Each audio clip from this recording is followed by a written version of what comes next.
المظلومين ولعنة الله على أعدائهم أجمعين من يومنا هذا إلى قيام يوم الدين. أما بعد، فقال الله تعالى في القرآن المجيد وهو أصدق القائلين وقوله الحق: بسم الله الرحمن الرحيم نون والقلم وما يسطرون ما أنت بنعمة ربك بمجنون. صدق محمد وعلى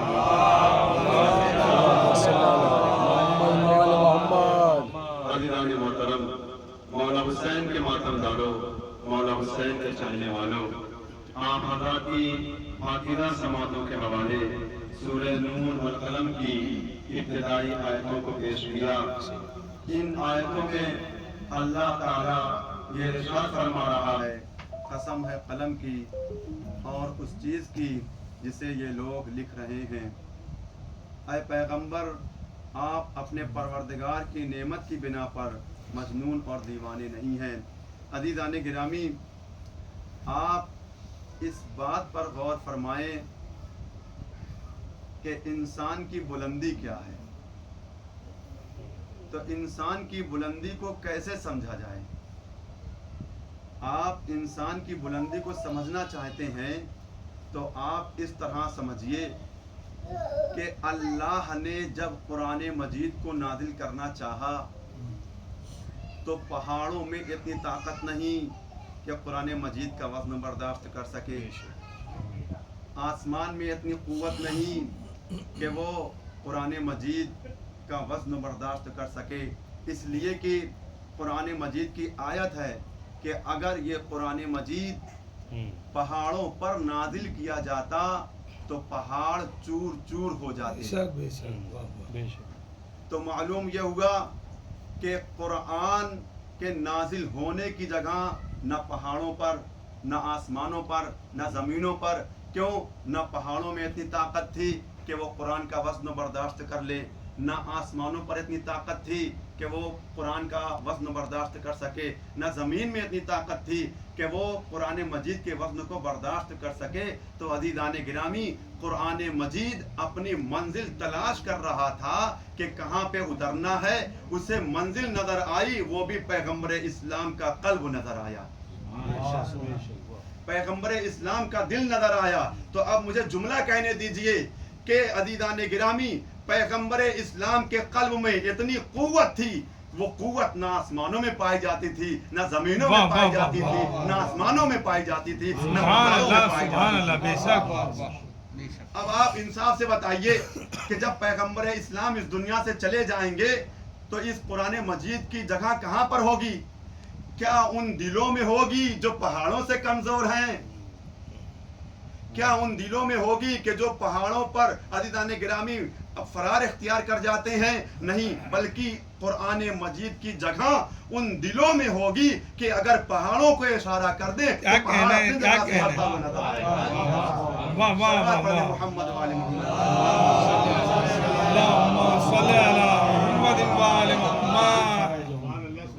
عزیزان گرامی، اب یہ قرآن مجید ان دلوں میں ہوگا کہ جن کے بارے میں خود قرآن کہتا ہے: انما یرید اللہ لیذھب عنکم الرجس اہل البیت ویطہرکم تطہیرا.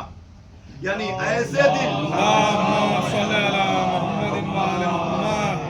ایسے دل کہ جن کو پاک و پاکیزہ بنایا ہے، جن کو طیب و طاہر بنایا ہے، قرآن مجید ان دلوں میں ہوں گے. اب وہ طیب و طاہر کیسے ہیں اس آیت سے واضح ہو گیا. لیکن آئیے ایک واقعے کی روشنی میں بیان کر دیتا ہوں کہ ایک مرتبہ مولا کائنات علیہ السلام کے پاس ایک فقیر شخص آیا اور آنے کے بعد کہتا ہے کہ اے مولا، مجھے بھوک لگی ہے، میرے پاس کچھ بھی نہیں ہے. تو اب دیکھیں آپ کہ یہ امام ہے اور امام پوری کائنات کے امام ہے. اللہ نے امام کو اختیار دیا ہے. تو اب ضرورت سمجھی امام نے تو فوراً اسی کے سامنے ایک پاک و پاکیزہ کنکر اٹھایا اور اٹھانے کے بعد سورہ الحمد کی تلاوت کی. اور وہ دیکھتے ہی دیکھتے وہ ہیرے جواہرات میں تبدیل ہو گیا. وہ شخص لے کے چلا. اب اس کے بعد پھر جب وہ ختم ہو گئے تو دوبارہ امام کی خدمت میں آیا اور آنے کے بعد کہتا ہے مولا جو آپ نے مجھے عطا کیا تھا وہ سب کچھ ختم ہو گیا ہے. تو امام نے پھر دوبارہ اسی کے سامنے سورہ الحمد کی تلاوت کی اور اس کے بعد پھر وہ جواہرات میں تبدیل ہو گئے اور وہ پھر اسے لے کر چلا گیا. تیسری بار آیا جب وہ دوسری بار والا بھی ختم ہو گیا تو تیسری بار آیا اور آنے کے بعد جو ہے وہ کہتا ہے کہ مولا اب وہ بھی ختم ہو گئے, اب آپ جو ہے وہ اب وہ امام نے پھر تیسری بار بھی کنکر اٹھایا اور اٹھانے کے بعد اس پہ سورہ الحمد کی تلاوت کی. پھر وہ ہیرے جواہرات میں تبدیل ہو گئے اور پھر وہ لے کر جانے لگا. لیکن جب اس بار جانے لگا تو اس نے کہا مولا اب میں آپ کو بار بار زحمت نہیں دینا چاہتا ہوں, آپ مجھے یہ بتا دیجئے تاکہ میں خود جو ہے وہ ہیرے جواہرات بنا لیا کروں. تو امام نے فرما دیا کہ تم سورہ الحمد کی تلاوت کرو تو وہ پتھر جو ہوں گے وہ ہیرے جواہرات میں تبدیل ہو جائیں گے. اور اس کے بعد پھر وہ خوشی خوشی جو ہے وہ اپنے گھر پہ گیا اور جانے کے بعد فوراً جو ہے وہ پتھر اٹھایا اور اٹھانے کے بعد سورہ الحمد کی تلاوت کی. عزیزان گرامی یہ بہت معتبر واقعہ آپ کے سامنے پیش کر رہا ہوں. مولانا شفیق صاحب نے اس واقعے کو نقل کیا ہے. جب وہ اپنے گھر پہ گیا اور جانے کے بعد کنکر اٹھائے اور اٹھانے کے بعد ایک مرتبہ سورہ الحمد پڑھا مگر وہ پتھر رہا.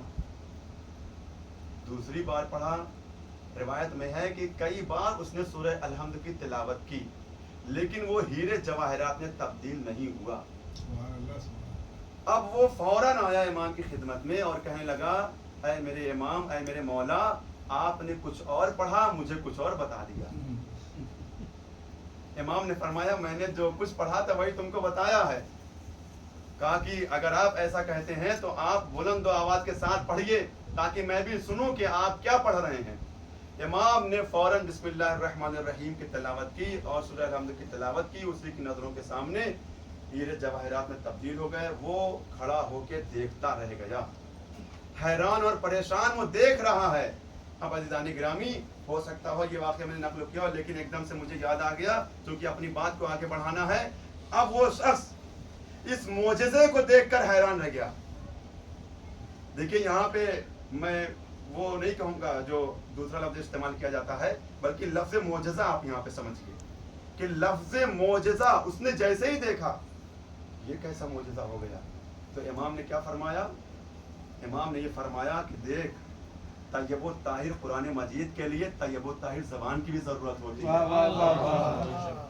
یہ پاک و پاکیزہ کتاب ہے تو پاک و پاکیزہ پڑھنے والا بھی ہونا چاہیے. تب جو ہے وہ پتھر ہیرے جواہرات میں تبدیل ہوتے ہیں اور تب جو ہے وہ چاند کے 2 ٹکڑے ہوتے ہیں اور سورج جو ہے وہ اپنی جگہ چھوڑ کے در زہرہ پہ آ جاتا ہے. اس کے لیے کون ہونا چاہیے؟ طیب و طاہر لوگ ہونے چاہیے. ان کے لیے تب ایسا ہوتا ہے. صلوات پڑھ دیں محمد والے.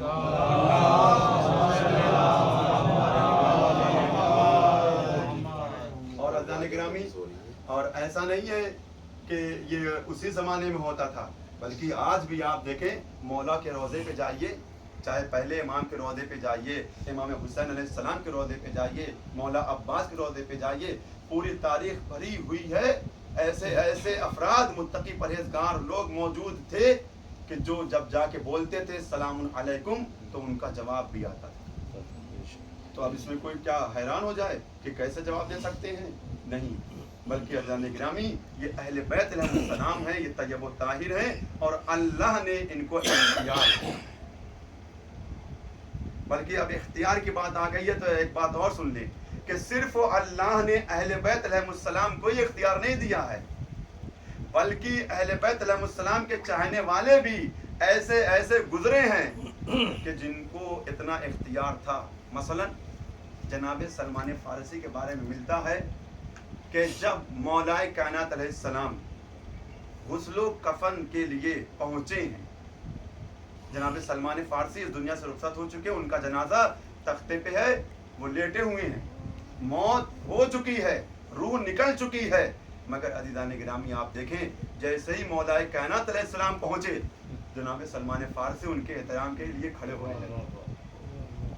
حیرت نہ کیجیے گا, ان کے احترام کے لیے کھڑے ہونے لگے. امام نے فوراً اشارہ کیا سلمان اب اس چیز کا وقت نہیں ہے, تو اب آپ نے اندازہ لگایا کہ اللہ جو ہے وہ جس طرح سے اللہ نے اہل بیت علیہ السلام کو موت پر اختیار دیا ہے، دوسری چیزوں پر اختیار دیا ہے، ویسے ہی دیکھیں آپ جناب سلمان فارسی کو بھی جو ہے وہ اختیار دیا ہے.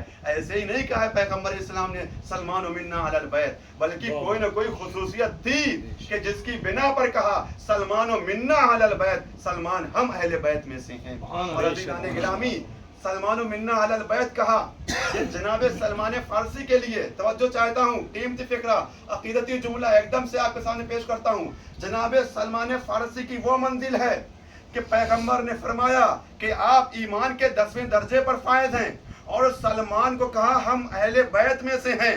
مگر ایک ایسا بچہ بھی ہے کہ رسول اسلام یہ کہتے ہوئے نظر آتے ہیں حسین و منی وانا من الحسین، حسین مجھ سے ہے اور میں حسین سے ہوں. صلوات پڑھ دیں. سبحان اللہ، سبحان اللہ.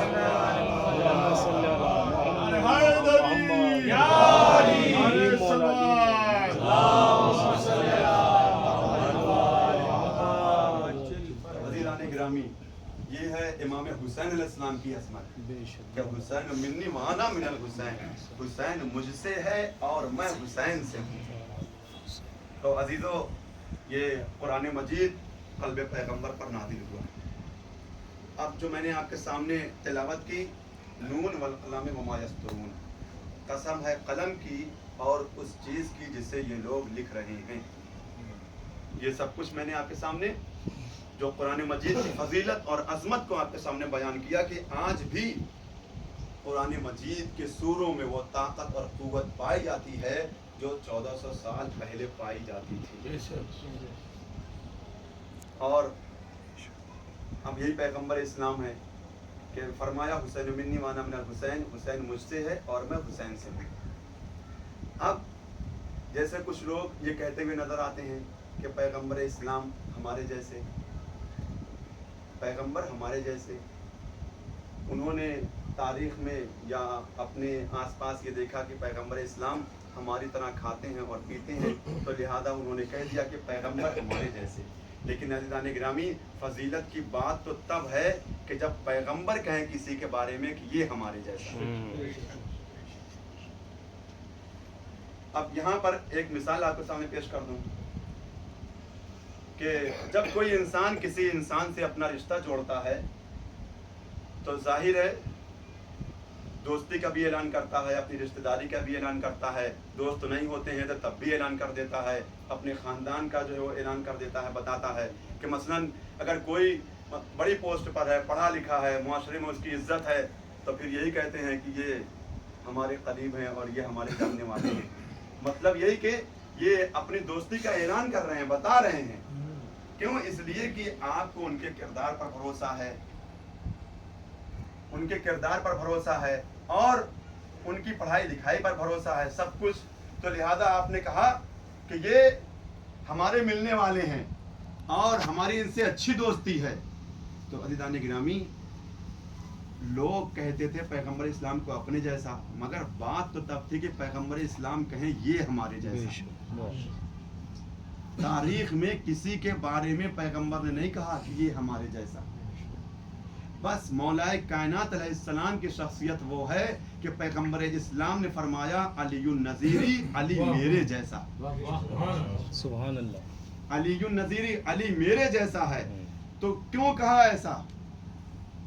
چونکہ پیغمبر اسلام کی حدیث ہے انا وعلی من نور واحد، میں اور علی ایک ہی نور سے ہیں. جب پیغمبر اسلام اور مولا کائنات ایک ہی نور سے ہیں تو پھر ظاہر سی بات ہے وہ ایک ہی جیسے بھی ہوں گے. صلوات پڑھ دیں محمد.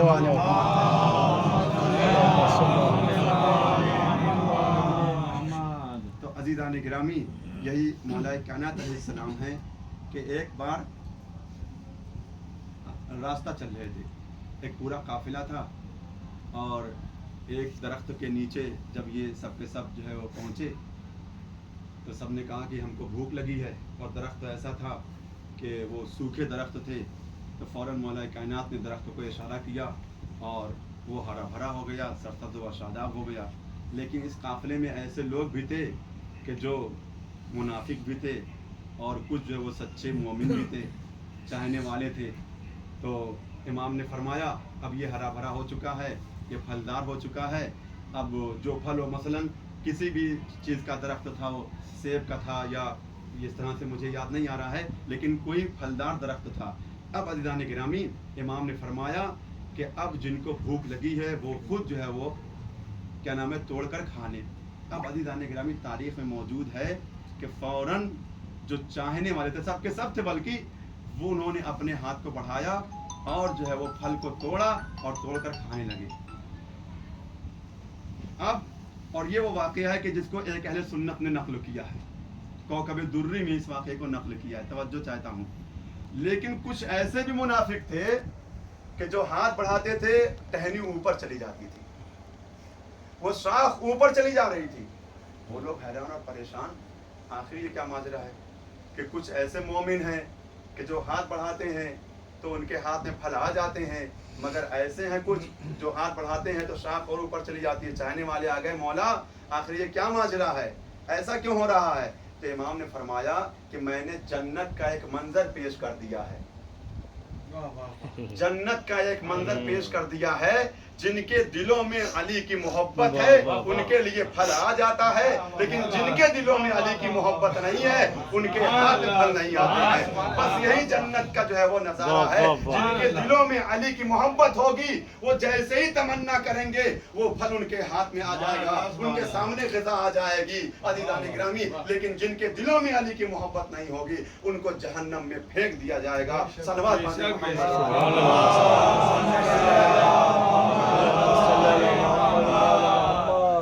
عزیزان گرامی یہ سب کچھ جو میں نے پڑھا ہے وہ بہت ہی معتبر کتابوں سے پڑھا. میں نے کتاب کا حوالہ بھی بتا دیا، اگر کوئی صاحب دیکھنا چاہتے ہیں تو جا کر دیکھ سکتے ہیں.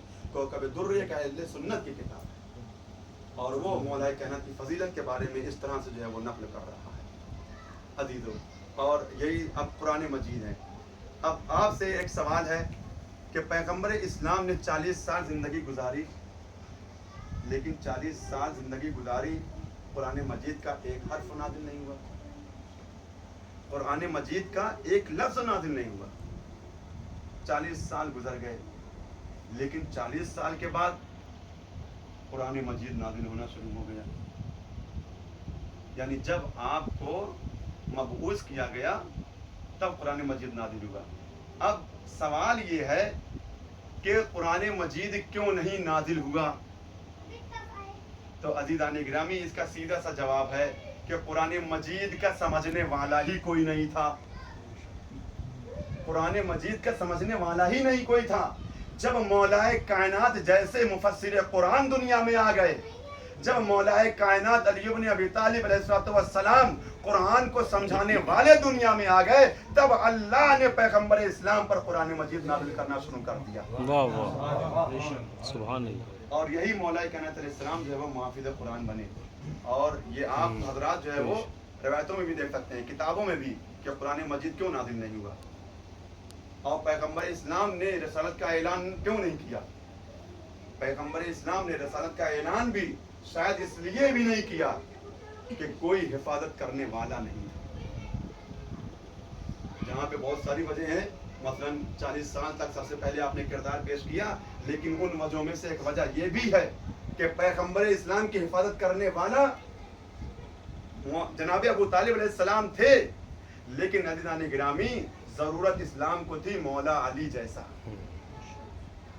جناب ابو طالب نے بڑا احسان کیا، ان کی پرورش کی، ان کو پالا، سب کچھ کیا، لیکن عزیزان گرامی قرآن مجید کا ایک لفظ جو ہے وہ اس وقت تک نازل نہیں ہوا جب تک مولا کائنات علیہ السلام اس دنیا میں تشریف نہیں آئے.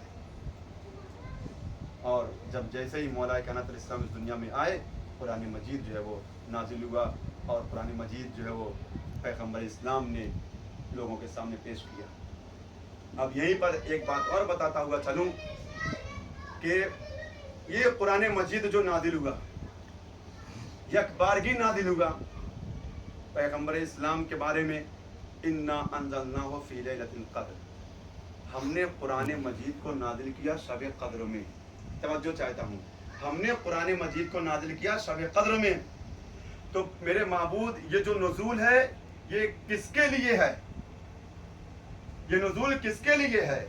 تو عزیزان گرامی آواز قدرت آتی ہے، یہ وہ جو نزول ہے یہ پیغمبر اسلام کے لیے ہے۔ اب جیسے جیسے واقعات رونما ہوتے رہیں گے، پیغمبر اسلام امت کے لیے قرآن مجید کی آیتیں پڑھتے رہیں گے۔ بھائی اب یہاں پہ مثال دے کر بات واضح کرنی پڑے گی کہ جب کسی کو معلم بنایا جاتا ہے تو جاہل کو تو بنایا نہیں جاتا، یا ایسا بھی نہیں ہوتا ہے کہ جس دن وہ سبق پڑھائیں گے اسی دن کا پڑھ کے آئیں گے، دوسرا سبق جو ہوگا وہ اسی کو پڑھیں گے، بلکہ معلم اسے رکھا جاتا ہے جو پہلے سے پڑھا ہوا ہو، وہ دھیرے دھیرے بچوں تک پہنچائے گا مناسب اور موقع کے اعتبار سے۔ تو لہذا عزیزان گرامی یہ قیمتی فکرہ ہے، اللہ نے پیغمبر اسلام کے اوپر قرآن مجید ایک رات میں نازل کر دیا تھا، یعنی معلم قرآن بنا دیا تھا۔ اب جیسے جیسے ضرورت پڑتی گئی، معلم قرآن ہونے کی حیثیت سے پیغمبر اسلام امت کو پڑھاتے جاتے تھے۔ سبحان اللہ، واہ واہ۔ بھائی اب ایک اور دلیل دے دوں کہ کون بتا سکتا تھا کہ جو سورہ بقرہ نازل ہو رہا ہے اس میں کتنی آیتیں ہوں گی؟ مثلا کون یہ بتا سکتا تھا کہ سورہ بقرہ کی آج 5ویں آیت نازل ہوئی ہے، ابھی اس میں 10 آیت اور نازل ہوگی؟ یہ وہی بتائے گا جو ٹیچر ہوگا، یہ وہی بتائے گا جو پہلے سے معلم ہوگا۔ لہذا اس بات کو ماننا پڑے گا کہ اللہ نے بہت پہلے قرآن مجید کے معلم پیغمبر اسلام کو بنا دیا تھا، تبھی تو پیغمبر اسلام بتاتے تھے کہ سورہ بقرہ میں اتنی آیتیں ہیں۔ اب یہ سورہ جو ابتدا ہو رہا ہے، اس سورہ کا جو آغاز ہو رہا ہے، اس سورہ کا یہاں پہ اختتام ہو جائے گا، یہاں پہ ختم ہو جائے گا، اب نیا سورہ شروع ہوگا، یہ سورہ اتنی آیتوں پہ تمام ہو جائے گا۔ یہ ہر کسی کے بس کی بات نہیں ہے، یہ صرف وہی بتا سکتا ہے جو پہلے سے معلم قرآن ہو۔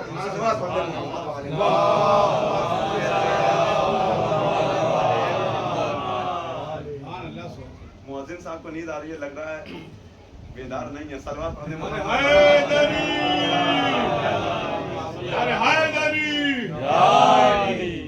تو عزیزان گرامی، یہ معلم قرآن پہلے سے بنا دیا گیا ہے، اور پھر سورہ جمعہ میں آیت دی ہے۔ بس میں اب اپنی بات کو تمام کرنا چاہتا ہوں، طول نہیں دینا چاہتا۔ یسبح للہ ما فی السماوات وما فی الارض الملک القدوس العزیز الحکیم هو الذی بعث فی الامیین رسولا منهم یتلو علیہم آیاتہ ویزکیہم ویعلمہم الکتاب والحکمہ وان کانوا من قبل فی ضلال مبین۔ اس آیت میں صاف طور پہ اللہ نے اعلان کیا ہے کہ یہ پیغمبر معلم قرآن ہے، صاف طور پہ اعلان کیا یہ پیغمبر معلم قرآن ہے، اور یہی جو ہے وہ قرآن مجید کی تلاوت کرنے والے ہیں، اور یہی لوگوں کے نفسوں کو پاک و پاکیزہ بنانے والے ہیں، یہی علم دینے والے ہیں۔ اور اسی لیے پیغمبر اسلام نے حدیث بھی پڑھی، انا مدینۃ العلم وعلی بابھا، میں شہر علم ہوں، علی اس کا دروازہ ہے۔ جس کو علم چاہیے پہلے وہ دروازے پہ آئے۔ مطلب کیا پیغمبر بتانا چاہتے ہیں؟ جس کو علم کے شہر میں داخل ہونا ہے پہلے مولا علی سے ملاقات کرے۔ ڈائریکٹ پیغمبر تک نہیں جا سکتا، پہلے اسے علی کے دروازے پر آنا پڑے گا، اور یہی وجہ ہے کہ ہم سب سے پہلے علی کے دروازے پر جاتے ہیں، چونکہ پیغمبر اسلام نے فرمایا ہے۔ لہذا جو اس یہاں سے علم حاصل کرے گا، اس در سے علم لے کر جائے گا۔ عزیزان گرامی، اہل بیت علیہ السلام نے اسے بڑی عزت دی ہے، پہلے بھی عزت دی ہے اور آج بھی عزت دی ہے۔ ہاں عزادارو، جناب حبیب ابن مظاہر اسی در کے پڑھے ہوئے تھے، جناب حبیب ابن مظاہر اسی در سے انہوں نے علم حاصل کیا تھا، اور زہیر ابن قین نے اسی در سے علم حاصل کیا تھا۔ جناب جون سید الساجدین کے غلام تھے، انہوں نے بھی اسی در سے علم حاصل کیا تھا۔ کتنا بہترین علم حاصل کیا تھا کہ انہوں نے مولا کو نہیں چھوڑا۔ کیسے چھوڑتے مولا کے قدموں کو؟ چونکہ علم در علی سے حاصل کیا تھا، اور در علی پہ جو علم ہے وہ علم سکھاتا ہے کہ اپنے مولا کو چھوڑ کے مت جانا،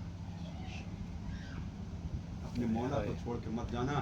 اسی لیے شب عاشور جب امام حسین علیہ السلام نے اپنے اصحاب کو جمع کر کے کہا کہ دیکھو تم میں سے اگر کوئی جانا چاہتا ہے تو چلا جائے، اس لیے کہ یہ لوگ جو دشمن ہیں یہ میرے خون کے پیاسے ہیں، یہ مجھے قتل کر دیں گے، یہ میرے سر کو قلم کر دیں گے، لہذا اگر کوئی اپنی جان بچانا چاہتا ہے تو یہاں سے چلا جائے. جب کوئی نہیں اٹھا تو امام نے یہاں تک ضمانت دی, میں تمہاری جنت کی ضمانت لیتا ہوں. تم اگر تم یہ سمجھتے ہو کہ تم اگر یہاں سے چلے جاؤ گے تو جنت میں نہیں جاؤ گے, تو میں تمہاری جنت کی ضمانت لیتا ہوں. جو جان بچانا چاہتا ہے وہ یہاں سے چلا جائے. یہ کتنی بڑی بات ہے, بہت بڑی بات ہے. لیکن وہ نہیں گئے. کیوں نہیں گئے؟ چونکہ انہوں نے در علی سے علم حاصل کیا تھا. ہوتا ہے نا کہ استاد کیسا ہے, تو جب مولا علی کے در سے علم حاصل کیا ہے, مولا حسین سے حاصل کیا ہے, تو یہ کیسے مولا حسین کو چھوڑ کر جا سکتی ہے؟ انہیں پتا ہے کہ اس وقت کا تقاضا کیا ہے. اسی لیے عزادارو اپنے الفاظ میں سب نے ترجمانی کی. ہر ایک کو تو نہیں بیان کیا جا سکتا, لیکن آپ مسلم ابن اوسجا کو سنیے. وہ اٹھے اور اٹھنے کے بعد کہتے ہیں مولا جب تک ہاتھ میں تلوار رہے گی تلوار سے لڑتا رہوں گا دشمنوں سے, آپ کے دشمنوں سے, اور جب تلوار چھوٹ جائے گی تو اپنے ہاتھوں سے دشمنوں کے ساتھ جو ہے مقابلہ کرتا رہوں گا. ہاتھ میرے قلم ہو جائیں گے تو میں اپنے سر کو دشمنوں کے سر سے ٹکراتا رہوں گا, یہاں تک کہ میں اپنی جان آپ کے قدموں میں نچھاور کر دوں گا. یہ بہت بڑی بات ہے. الفاظ دیکھیں آپ کس طرح کے الفاظ ہیں. عزادارو عاشور کا دن آیا, اور عاشور کا دن آیا, سب شہید ہو گئے, سنسان ہو گیا, زہرا کا بھرا گھر اجڑ گیا, مولا حسین کے صحابی مارے گئے. اور مولا حسین, آپ اس بات کو درک کریں, محسوس کریں کہ مولا حسین ضعیف ہو چکے تھے, اور ایک دو لاشاں نہیں اٹھایا بلکہ لاشوں پہ لاشیں اٹھائے. جب کوئی شہید مقتل میں زخموں سے چور ہو کے گرتا تھا تو حسین خود پہنچتے تھے. یہ نہیں کہتے تھے علی اکبر جاؤ تم لے کے آؤ, مثلا جناب اب جون گرے ہیں تو علی اکبر تم جاؤ, زہیر گرے زخموں سے چور ہو کے تو عباس تم جاؤ. نہیں, عزادارو واقعاً لاکھوں اور کروڑوں سلام ہے نواز رسول پر. جو بھی صحابی زخمی ہو کے گرتا تھا اور آواز دیتا تھا تو حسین فوراً اس کی آواز سے لبیک کہہ کر اس کے جنازے پہ پہنچتے تھے. اور یہی نہیں بلکہ اس شہید کا سر اپنے زانوں پہ. یہ سب بہت بڑی بڑی باتیں ہیں عزادارو. اس شہید کا سر اپنے زانوں پہ رکھتے تھے اور اس کے بعد نظروں سے نظریں ملاتے تھے. عزادارو واقعاً امام حسین علیہ السلام لاشوں پہ لاشیں اٹھائے, مگر آپ تاریخ کا کوئی ایک جملہ دکھا دیجئے کہ جہاں پہ مولا حسین نے یہ کہا ہو کہ میں تھک گیا ہوں, اے بھیا عباس میں تھک گیا ہوں, اے بیٹا اکبر میں تھک گیا ہوں, میں نے 80 سال کے بوڑھوں کا جنازہ اٹھایا, 70 سال کے بوڑھوں کا جنازہ اٹھایا, میں تھک گیا ہوں. عزادارو اس طرح کا جملہ نہیں ملتا کہ حسین نے کبھی یہ کہا میں تھک گیا ہوں, بلکہ اے عزادارو یہ مرثیہ تو ملا کہ جب مولا عباس نے پکارا اے میرے مولا حسین اپنے غلام کی خبر لیجئے, تو حسین نے مرثیہ پڑھا یا اخی الان انکسرا داری, اے میرے بھائی تمہارے مرنے سے میری کمر ٹوٹ گئی, مگر یہ نہیں کہا کہ میں تھک گیا ہوں. جب علی اکبر نے پکارا اے میرے بابا آخری سلام قبول کیجئے, تو مولا حسین نے فرمایا اے میرے لال تمہارے مرنے سے دنیا اندھیری ہو گئی, میری آنکھوں سے دکھائی نہیں دیتا ہے. حضرت عمر اللہ عزادارو آواز گریہ بلند ہے, اللہ ان آوازوں پر رحمت نازل فرمائے. بس کچھ دیر مسائل پہ سن لیں. جب سب شہید ہو گئے مولا حسین مقتل میں آئے, اور مولا حسین بھی زخموں سے چور ہو کے عزادارو تیروں پہ تیر کھا کے جب گھوڑے سے زمین پہ گرے, بلکہ زمین پر گرے تیروں پر معلق تھے. امام زمانہ علیہ السلام سلام کرتے ہیں, سلام ہو اس حسین پر کہ جس کا جسم نہ زین پر تھا نہ زمین پر تھا بلکہ تیروں پر معلق تھا.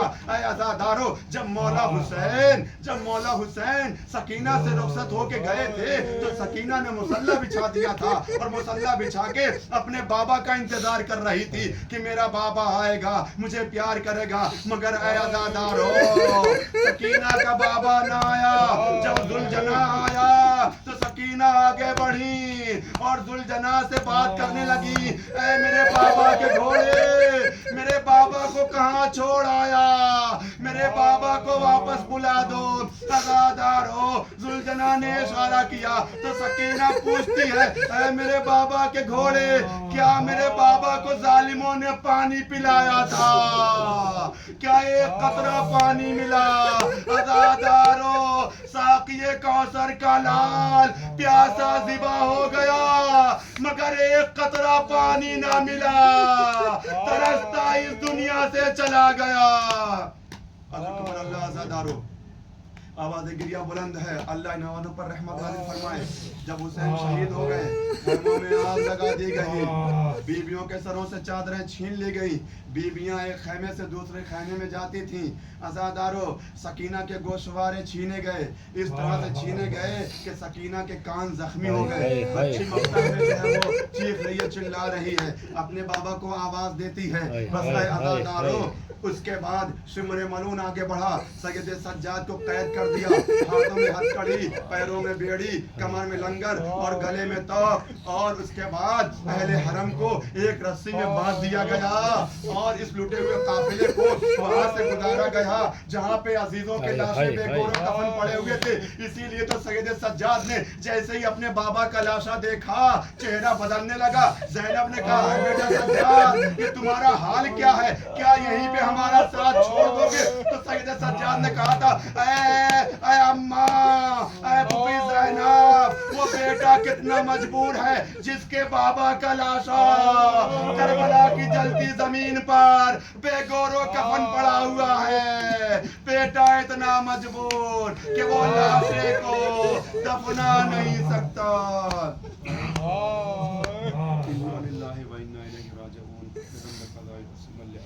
الہی بحق صلوات و آل و بنیہا، اے پانے والے خدا پروردگار ہماری اس قریب کی مجلس ادا کو قبول فرما۔ اے پانے والے خدا پروردگار اس گھر میں خیر و برکت نازل فرما۔ اے پروردگار تمام مومنین و مومنات کے گھروں میں خیر و برکت نازل فرما۔ اے میرے معبود ہم سب کے والدین کے اوپر رحم و کرم نازل فرما، ہم سب کے والدین کی مغفرت فرما۔ اے پروردگار یہ پروردگار جو نوجوان اور سب مومن مومنات مل جل کر یہ سب جو مجالس ادا جلوس وغیرہ مولا حسین کے غم میں کر رہے ہیں، پروردگار ان تمام عزاداری کو قبول فرما۔ اے پروردگار امام زمانہ علیہ السلام کے ظہور میں تعجیل عطا فرما اور ہم سب کو ان کے اعوان و انصار میں شمار فرما۔ ماتم حسین